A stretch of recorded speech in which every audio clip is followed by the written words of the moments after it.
గోదావరి తీరంలోని ఒక శాంతమైన గ్రామంలో మెఘా అనే 9 ఏళ్ల చేర్ఫుల్ చిన్నారి నివసించేది. ఆమె తెలివైన, జిజ్ఞాసగల, తన చుట్టుపక్కల ప్రపంచాన్ని అన్వేషించడానికి ఇష్టపడేది. కాని ఆమె ఒక అలవాటు ఇంటివారిని ఆందోళనలోకి నెట్టేది. ఎవరైనా హెచ్చరిస్తే ఆమె వినకపోవడం, ముఖ్యంగా ఉత్సాహంగా ఉన్నప్పుడు. మెఘా తన తల్లిదండ్రులతో మరియు జీవితంలోని అతిపెద్ద మిత్రుడు, చిన్న తెల్ల కుక్క బునోతో నివసించేది. బునో చిన్న, మృదువైన, మెరిసే కళ్లతో ఉండేది. మెఘా బునోను నది దగ్గర కనుగొంది. అప్పటివరకు అతను భయంతో కదలకుండా ఉండేవాడు. ఆ రోజు నుండి బునో ఎల్లప్పుడూ ఆమె పక్కన ఉండేవాడు. ప్రతిరోజూ మెఘా బునోను కడిగి, చిన్న బిస్కెట్లు తినిపించేది, అతనితో మాట్లాడేది. నిజానికి బునో ప్రతి మాటను అర్థం చేసుకుంటున్నట్లే ప్రవర్తించేవాడు. మెఘా ఆనందంగా ఉన్నప్పుడు బునో తోక కొడతాడు, బాధలో ఉన్నప్పుడు ముక్కుపై లిక్ చేస్తాడు, ఏదైనా తప్పు జరుగుతుందని అనుకుంటే గట్టిగా అరుస్తాడు. ఒక సూర్యోదయ రోజు పాఠశాల ఫెస్టివల్ కారణంగా సెలవు వచ్చింది. మెఘా ఉత్సాహంతో లేచి, బునో, ఈ రోజు నది దగ్గర వెళ్దాం, పెద్ద వానచేతి చెట్టు దగ్గర ఆడుదాం అని ఎక్సైట్మెంట్తో చెప్పింది. అమ్మ విన్న వెంటనే ఆందోళనతో చెప్పింది, మెఘా, ఈ రోజు నది దగ్గరకు వెళ్లవద్దు. నిన్న రాత్రి కొండల్లో వర్షం పడింది, నీరు బలంగా ఉండొచ్చు. మెఘా ముఖం ముడిచేసి, అమ్మా, చెట్టుకి దగ్గర మాత్రమే పోతాను, వాగ్దానం అని చెప్పింది. అయితే బునో 2 సార్లు అరుస్తూ హెచ్చరించాడి. మీరు ఇంత ఆందోళన చెందుతున్నారా అని మెఘా నవ్వింది. మెఘా తన చిన్న స్నాక్ బాక్స్ తీసుకుని, నీటిపాత్రను నింపి, బునోను వెంట ఉంచి బయటకు పరిగెత్తింది. నదివైపు దారి చాలా అందంగా ఉండేది. పక్షులు గీతలాడుతున్నాయి, సీతాకోకచిలుకలు చక్కగా ఎగరుతున్నాయి, చల్లని గాలి చెట్లను ఆవేశపూర్వకంగా ఊదుతుంది. మెఘా ఆనందంగా అనిపించింది. ఆమె వానచేతి చెట్టు కింద కూర్చోగా, బునో సీతాకోకచిలుకలను వెంబడి ఆడుతున్నాడు.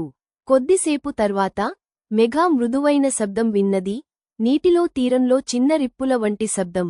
నది ఈరోజు శాంతంగా ఉందనుకుంటా అని ఆమె అనుకుంది.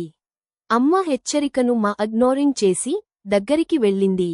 నీరు శాంతంగా కనిపిస్తున్నది, కాని ఆమె కాళ్లు నీటిలో ముంచుకోవాలనిపించింది. మెఘా రాక్ మీద అడుగుపెట్టి, కాలు నీటిలో పొడిగించింది. కాని రాక్ స్లిప్పరీగా ఉంది. ఆమె అడుగు జారిపోయింది, సమతుల్యం కోల్పోయింది. తన అరవకముందే ఆమె నీటిలో మునిగిపోయింది. చల్లని నీరు చల్లబడింది, ప్రవాహం అనుకున్నదానికంటే బలంగా ఉంది. ఆమెను తీరుకి తీయడానికి ప్రయత్నిస్తోంది. సహాయం, అమ్మా, నీరు ఆమె నోరులోకి దూకింది. ఆమె చిన్న చేతులు కలపడం ప్రారంభించాయి. బునో శబ్దం విన్న వెంటనే గమనించాడు. మెఘా నీటిలో మునిగిపోయినది చూసి వెంటనే జంప్ అయ్యాడు. చిన్న బునో తన శక్తి మొత్తం ఉపయోగించి తేలాడం ప్రారంభించాడు. అతను పెద్దది కాకపోయినా ధైర్యం అతిపెద్దది. బునో ఆమె దుస్తుల అంచునా పట్టుకుని లాగడానికి ప్రయత్నించాడు, కాని ప్రవాహం బలంగా ఉంది. తన బలంతోనే రక్షించలేనని గ్రహించి బునో అద్భుతమైన పని చేశాడు. ఆమెను రక్షించడానికి గ్రామానికి పరుగెత్తాడు, గట్టిగా అరుస్తూ. వీధి పక్కన ఉన్న రైతులు, పిల్లలు ఆందోళనతో వెంట వెళ్లి బునోను అనుసరించారు.